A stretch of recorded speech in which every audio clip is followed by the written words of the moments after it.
Chapter 108. Nancy understood why they called Margaret Adler the Hill Witch. There was a logical reason the woman knew where to find Virginia, and that her cell phone was working again, but she didn't know what that was. Faith, Nancy thought. She was even right about Jack. Misty apologized for missing him. She rambled something about never going into the men's room. That's why she paid a bar back. Nancy only half heard her.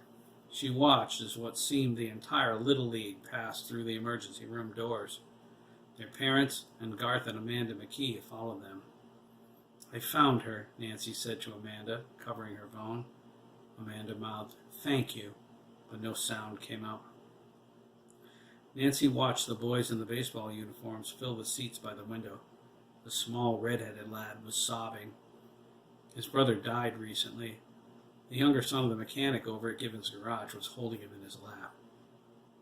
Nancy shook her head as she waited for Misty to return with Jack. Damnation, she thought. He would be loaded this early, right back where he started, a day after being let out of jail. Hi, Mrs. Dougan? Misty asked, returning to the phone.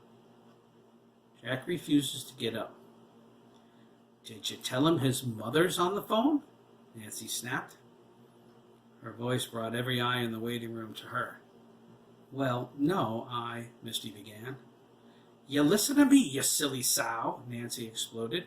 You tell that no-good drunken son of a bitch that if he ain't down to Johnson Memorial within the hour, his mother's coming to get him. If and I have got to do that, he'll be begging for a new set of balls. She ended the call and threw her phone. It hit the window frame and landed in a potted plant. Billy Wilde retrieved it. He handed it back to her, but kept a discreet distance. Thanks, lad, Nancy mumbled. She was aware of the sudden silence in the emergency room. I'll be begging your pardon, she said, adjusting her hairdo. There was a chorus of, no problem. People shifted uncomfortably. Nancy moved by the doors where Mike was speaking to Robert Bigelow. Phew, Matt remarked. Remind me to stay on her good side. No kidding, Max agreed. Mike told Robert everything that happened with the truck driver before the accident. He left out the conversation he had with Henry, being true to his word. But he was irritated for promising such a thing. It was worse than he ever dreamed. Bobby was one of his best friends. He felt like a heel for keeping this from him, especially with Teddy involved. Teddy was Mike's godson. Mike intended to put Henry on the spot. He instructed him in no uncertain terms that he and his friends would be at his house tonight for the meeting. From the way Robert acted, their plan to have Todd O'Connor expose the farmer had failed. Mike knew it when he asked Bobby how Teddy enjoyed working at the farm. Robert said with a smile that he loved it. Mike was sure Chris wouldn't come after losing his father. That was a shame. He finished the story of Merle fully accepting the blame for everything that happened. He felt on the verge of tears. He held his hands out, waiting to be arrested. Are you nuts, Mike? Robert asked. Look, Bobby, Mike said. I beat the guy up pretty bad. I probably caused the accident, too. I think you should take me in. All right, Mikey, Robert replied.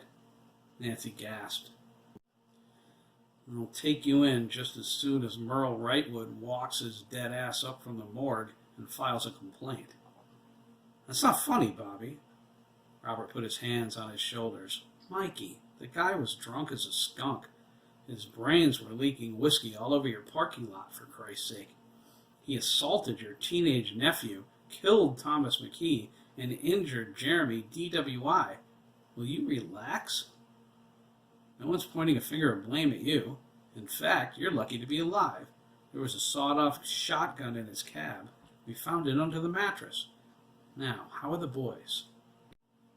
They're in a room, Mike said, a shiver running down his spine. In his mind, he still heard Jeremy and Craig screaming.